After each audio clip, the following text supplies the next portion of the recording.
ships across the seas. These scallywags and scum, with their cups filled with rum, have stolen our page from the golden age. These scallywags and scum, with their cups filled with rum, have stolen our page from the golden age. From days of adventures, from times of old, these pirates have tales that need to be told.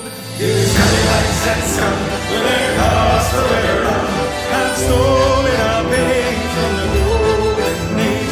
These scallywags and scum, with their cups filled with rum, have stolen our page from the golden age.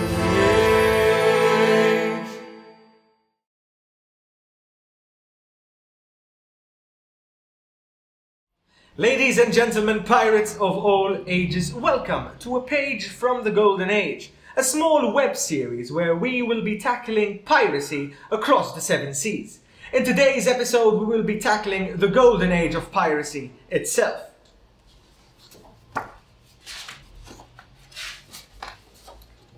For as long as man was able to sail, there was piracy. The first pirate attack is recorded and dated back to the 14th century BCE.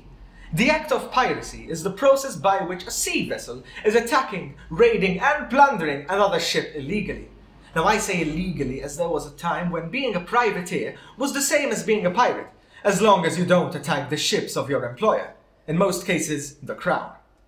Our stories don't start back in the 14th century BCE, but in around 1492, when Christopher Columbus first landed in Hispaniola, the second largest island in the Caribbean. Cuba being the largest, in case you're wondering. Upon arriving back home, there was a huge dispute between the neighboring countries of Portugal and Spain. The argument was who will get which island. In 1492, in the Treaty of Tordesillas, Spain managed to get a huge chunk of the islands and held on to them for over 100 years. The British, Dutch and French were not going to sit idly by and watch Spain conquer the New World. Lands rich with gold and resources all alone. In fact, between 1520 and 1550, the French started attacking Spanish vessels, followed by the British between 1550 and the 1600s. During this period, the British privateers, pirates under the crown known as sea dogs, were heavily attacking Spanish ships. Among them was the British hero Sir Francis Drake, who seemed to be quite a headache for the Spanish. The Dutch also gave a helping hand and managed to damage Spanish commerce, later taking control of it around the 1600s.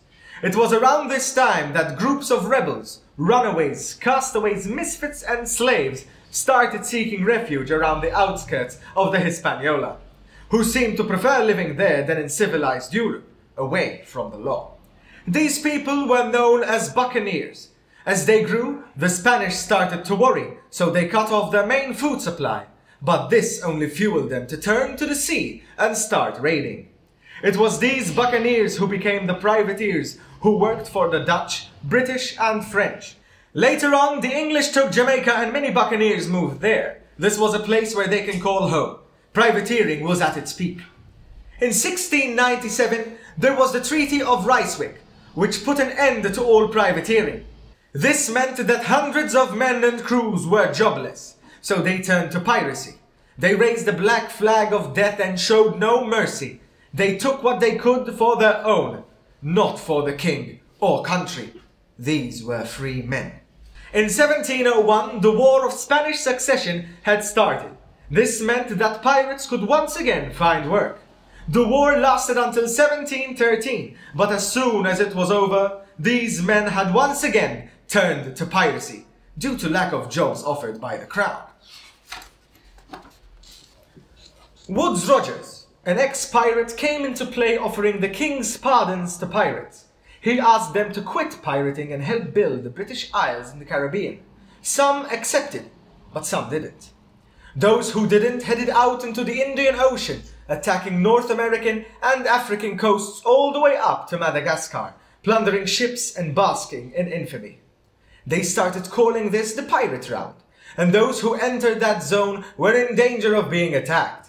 The common soldiers, men and merchants were terrified and only hoped to not be set upon by any ships raising the black. By 1720, there were more than 2,000 pirates giving birth to the most infamous of men and women, such as Black Sam Bellamy, Blackbeard, Charles Vane, and Anne Bonny. But their fame was short-lived. They were being hunted down and coming to an end. The climax of the Golden Age is said to have been between 1716 up till 1726, and by the 1730s, they had almost become extinct.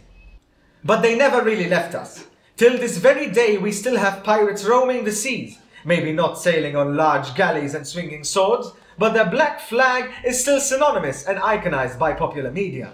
The Golden Age pirates are seen and idolized for being fearless and free men who lived a short but happy life, sometimes filled with great success. And that, ladies and gentlemen, brings us to the end of our first episode, A Page from the Golden Age, where we talked about the Golden Age of piracy itself. Next week, we will be talking about the terror of the Spanish Main, Sir Henry Morgan himself.